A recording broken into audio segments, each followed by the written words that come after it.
Para hacerle ver mucho aquí a la teleaudiencia que el derecho de defensa es un derecho de carácter humano y fundamental. Es más, si yo no hubiera asumido la defensa, el Estado estaba en la obligación de proporcionarle un abogado al señor Ricardo Vázquez Mori. Y ese abogado hubiera tal vez también sugerido la misma estrategia de defensa que se basa básicamente en los hechos y en las pericias. Lo que la defensa técnica hace solamente es ubicarlo dentro del punto de vista jurídico cómo se debe de presentar la teoría del caso, nada más, a efectos de que ésta pueda ser, ¿no?, cuestionada, rebatida o en todo caso pues, en el juicio oral vencida, ¿no?, por la teoría del caso de la Fiscalía. ¿Por qué inicio con el tema del derecho a la defensa? Porque ahora, al conocer ya la gente, al recordar sobre este caso, ya a veces uno ya en el aspecto social siempre dice, oh, qué mal, lo está defendiendo pues al descuartizador, qué cruel, ¿no? Pero a eso quería primar el derecho a la defensa. Este señor, el que se ha acusado ahorita en estos momentos, pues tiene ese derecho, lo cual ahora a usted le asume esa posición y estamos pues ya inmersos en el tema, porque él está siendo acusado por homicidio. Efectivamente, ¿no? Desde un inicio hubieron una serie de calificaciones que se fueron dando y hoy día ya han sido decantadas. Es más, el proceso, la investigación preliminar se inicia como homicidio simple. Posteriormente se da una modificación y se le amplían 7 días de investigación preliminar, de detención preliminar por la causal de secuestro, supuestamente porque el señor Enrique Armesta, ¿no?, el occiso, estuvo desaparecido durante cerca de 20 días, ¿no? Entonces, la policía suponía de que había sido retenido, privado de su libertad por el señor Ricardo Vázquez Mori. Esa hipótesis, por supuesto, se cayó muy rápidamente, desde el momento en que se cotejaron las llamadas telefónicas y los videos del inmueble. Y además, se le formaliza la denuncia por el delito de encubrimiento real, ¿no?, al esconder o ocultar las pruebas. Esto, por supuesto, fue de alguna manera cuestionado por la defensa técnica y solamente en el momento de que el fiscal provincial formaliza la denuncia, descarta secuestro y se queda con homicidio calificado por la causal de alevosía y crueldad y encubrimiento real, que también fue cuestionado porque el encubrimiento solamente lo puede hacer un tercero. El autor de un delito no está obligado él a proporcionar las pruebas de su delito. Es más, tiene derecho hasta a guardar silencio y ahí no está encubriendo nada. Entonces, el dolo del encubridor siempre es el dolo independiente al autor del hecho. Esto es un contrasentido, ¿no? Ser a la vez autor y a la vez autor de homicidio y a la vez ser autor de encubrimiento. Y por eso hay jurisprudencia amplísima. Sin embargo, la Fiscalía de todos modos formalizó. Esto se corrigió al momento de pasar a juicio oral y hoy día solamente estamos en los debates por el tema de homicidio calificado. Ahora, en la posición que tiene todo el Perú, uno dice, wow, ya, falleció de muerte natural o le dio muerte el acusado, pero viene el tema más preocupante, sangriento, tenebroso, al haberlo descuartizado. Y la duda, creo que la sala, ahora el que va a ver este tema, va a tener que analizar, ver muy bien, porque la posición de la defensa que usted tiene es que el descuartizamiento se dio después de que la víctima haya dejado de existir. Claro, en este caso no habría por qué hablar de víctima en sí, sino del occiso, ¿no? Efectivamente, doctor, la tesis de la defensa se basa en que la muerte se produjo por causas patológicas. Puede ser muerte súbita. Y no, como manifiesta la Fiscalía, por muerte traumática. Para que la audiencia pueda tener claro este concepto, hay 2 tipos de muerte, nada más. La muerte traumática y la muerte patológica. La muerte traumática es aquella causada por un agente externo. Puede ser objeto contundente, punzocortante, arma de fuego, veneno, ¿no?, algún plaguicida, o las asfixias en todas sus variedades. Asfixias mecánicas, ¿no?, asfixia por sofocación, sumersión, etc. Y la otra muerte es la muerte patológica, es aquella que ocurre por una enfermedad o un agente patológico propio de la persona, ¿no? Cáncer, amiloidosis tiroidea, infarto. La pericia, lo primero que descarta es, primero que todo, si los cortes en las secciones que se hicieron al cadáver del señor Armesa eran perimortem o postmortem. El término perimortem es un término intermedio, es decir, entre la etapa de agonía. Y la primera necropsia que se practica, el primer segmento que se encuentra en Huacho, arrojó que esos cortes eran postmortem. Faltaba ver los correspondientes a los segmentos ubicados en Lima, en Humboldt y en el segmento cabeza ubicado en el cementerio. Y todos arrojaron postmortem. Entonces, el seccionamiento se hizo después que la persona había fallecido. O sea, en pocas palabras, los peritos, los especialistas, durante todo el tiempo de la investigación, se determina, para que pueda entender al público, porque obviamente en televisión si le hablamos post-mortem y todos los términos que existen a veces en el argot jurídico y médico legal, el hecho que el descuartizamiento se dio después que el hombre dejó de existir. O sea, ya fue occiso, no tenía derechos. Efectivamente. Eso puntualmente. Esa es la parte más cuestionable de la defensa. Si es o no es delito descuartizar un cadáver. La respuesta no la doy yo, la ha dado el Código Penal hace mucho tiempo. La respuesta es no, porque el bien jurídico protegido es la vida. La vida, incluso, ¿no?, cuando la persona, ¿no?, está como feto, ¿no?, en la potencialidad de vida, y hasta cuando está en agonía, no se puede cortar esa vida. Sin embargo, aquí las pericias han sido clarísimas. Entonces, cuando la defensa sale a manifestar ante la prensa, los medios de comunicación, y el argumento de defensa que se esgrime es que la persona había fallecido y el descuartizamiento se hizo sobre un cadáver, entonces, ¿cuál es la pena? La pena no es, la pena, aunque suene duro, es moral. Y como dijo un profesor universitario, a lo mucho que se le puede dar al descuartizador es un jalón de orejas, nada más. ¿Por qué los políticos no lo han hecho? Hay un aparente vacío legal. Desde que uno muere hasta que lo entierran, ni usted ni yo tenemos un derecho protegido.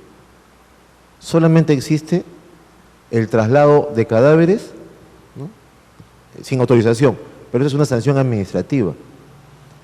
La sanción penal, a nivel de faltas, es exhumar un cadáver sin autorización. Pero es un delito contra la salud pública, o sea, no se protege a la persona, se protege a los terceros que pueden ser afectados con alguna enfermedad. Pero a Felipe Ramos, cadáver, no, nadie lo protege. Nadie lo protege después de muerto. Y esa es una posición que tiene la defensa, amigos televidentes. Y podemos decirlo que en exclusiva tenemos la declaración en el departamento de San Martín sobre este tema, porque, como repito, el tema es mediático, los medios de comunicación van a estar atentos, y a eso quería también preguntarle, ¿no? Porque la prensa va a estar atento ante el fallo, la resolución que dé la sala correspondiente, y que no se deje llevar por la presión mediática, ¿no? Porque, con todo respeto, eso ya sabemos los abogados, que en el Perú siempre existió, y lo digo yo, de que siempre se ha tenido ya la sentencia preparada, sí, para muchos casos. Sí, es cierto, y yo debo reconocer que la prensa tiene mucho poder, y en el caso del señor Ricardo Vázquez Mori, si él está detenido, está interno en el penal de Piedras Gordas, es básicamente por la prensa, porque las pruebas estaban ahí, tanto así que el coronel Richard Cano, al momento de que van a elaborar el atestado, se me acerca y me dice, y esto no es una infidencia, ¿no?, me dijo: doctor, lo felicito, su patrocinado hizo el crimen perfecto. No, le digo, no hay crimen perfecto, hay malas investigaciones y malos atestados. Y usted está haciendo un mal atestado en este momento, ¿cómo va a poner secuestro? Pero algo más, doctor.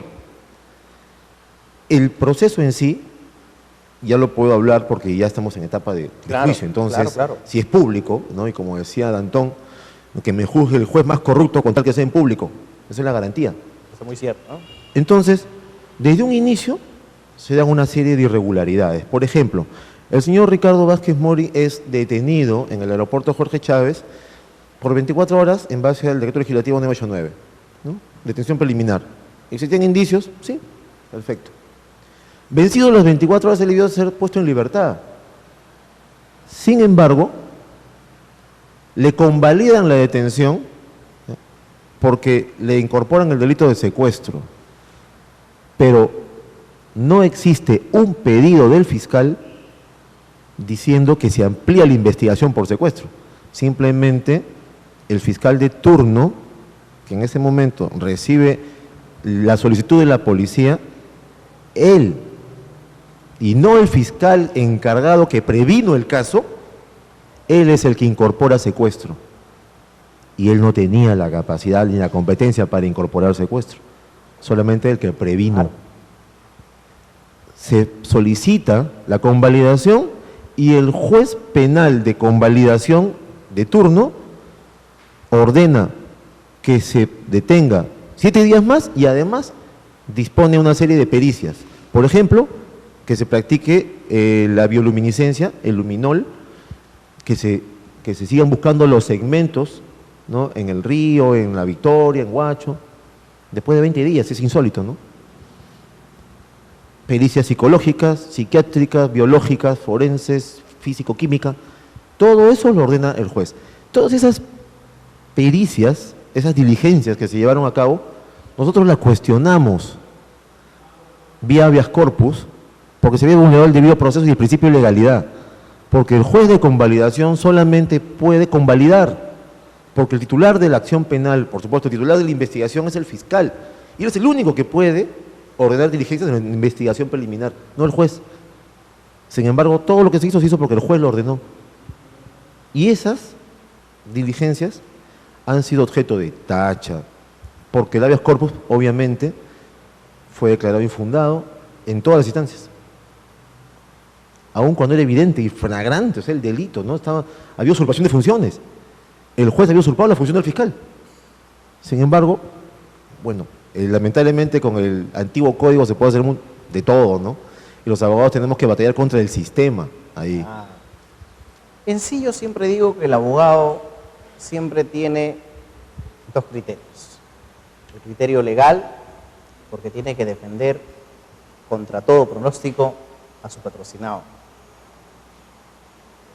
Pero como persona, ya le dio un jalón de orejas, quizás, disculpe el término, lo agarró a patadas, a cachetadas, a su patrocinado, porque como uno puede decirle, yo te puedo defender por homicidio, y claro, las reglas del juego en el orden legal establece de tal forma, homicidio, que mata a otro. Pero ¿cómo se te ocurre, puede descuartizarlo y jovencito? O sea, creo que habrá habido en usted una aseveración y llamarle la atención, de verdad, porque la carga de todo lo que se viene es contra el abogado defensor. Efectivamente, doctor. Dentro de lo que es la entrevista y el derecho que tenemos los abogados de poder conferenciar con nuestros clientes, sí formó parte esa interrogante, por supuesto, la llamada de atención a la cual usted ha hecho referencia, ¿no? Porque hay errores y errores en la vida. Pero eso forma parte también del secreto profesional que yo guardo, lo que yo conversé con él. Pero la peor sanción se la dio la sociedad. La peor sanción se la dieron sus propios colegas, que lo tildaron, ¿no?, de pseudo periodista, cuando él es periodista de una universidad, cuando él ha trabajado para varios canales. Muchos de los colegas que hicieron notas morbosas fueron sus colegas, compañeros de trabajo, porque como él bien lo dijo en el juicio oral de la audiencia pasada, el tema más morboso es el descuartizamiento y que la relación haya sido aparentemente una relación de dos personas homosexuales. Eso es lo que levanta más polvo, ¿no? Es que para la prensa eso es la carnecita, pues. Ahora, desde el punto de vista criminológico, una característica indudable, y no lo puedo negar, de los homicidios cometidos por homosexuales son homicidios crueles. Y eso está documentado. Un homicidio de un heterosexual guarda cierta diferencia cualitativa con un homicidio de un homosexual, porque hay cierta carga de crueldad contra la persona, contra el cuerpo. Pero bueno, quizás usted también compartirá esa opinión, que en el tema del juicio oral, creo que tocar el tema de la opción sexual estaría de por más tocarlo. O sea, no tiene nada que ver, no sería relevante tocar el tema sexual, ¿no? Porque el hecho que obviamente acá se dio quizás por la desesperación, o en fin, ¿qué se le habrá ocurrido pues al autor del delito?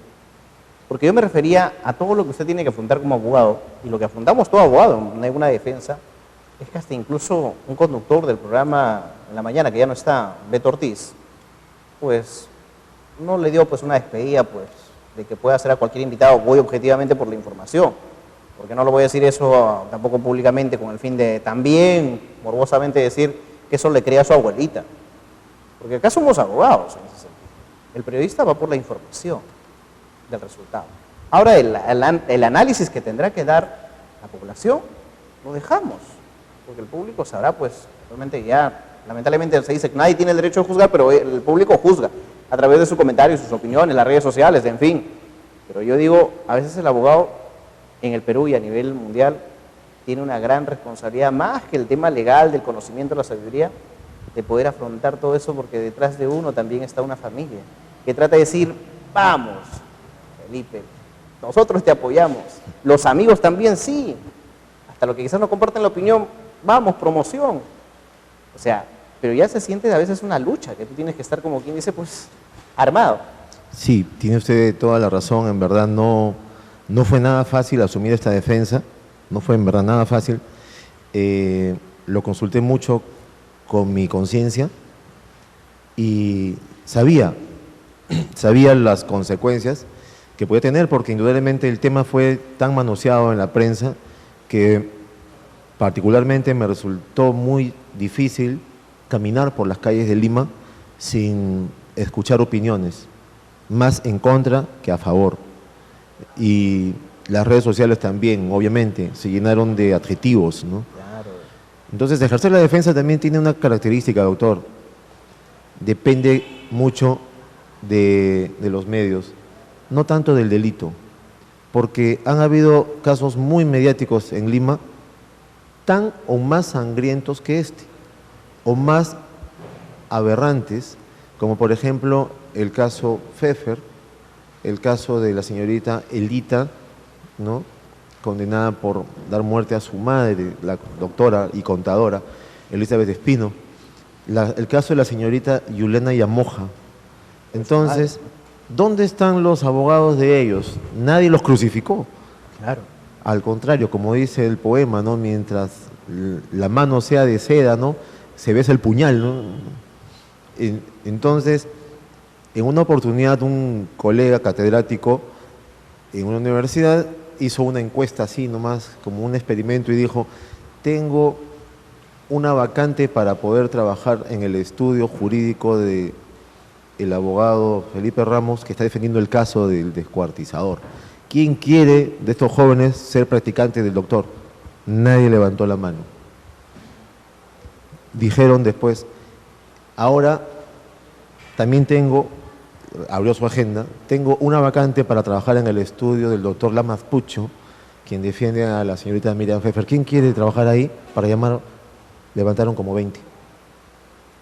Entonces no es el tema, básicamente, si el caso es bueno o es malo, sino si el estudio que tú defiendes tiene nombre, prestigio, no importa que defienda los peores casos, porque vas a estar bien relacionado.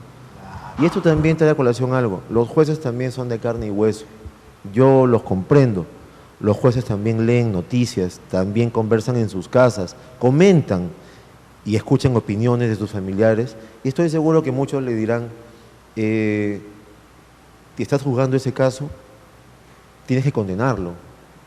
Ya depende de él como juez si responde a su criterio de conciencia y juzga en base a pruebas y no en base a lo que les comentan los amigos. Así es, doctor. Sinceramente, muchas gracias. El tiempo en televisión siempre apremia, digo, y es un poco duro decirlo. Es para hablar ampliamente sobre este tema.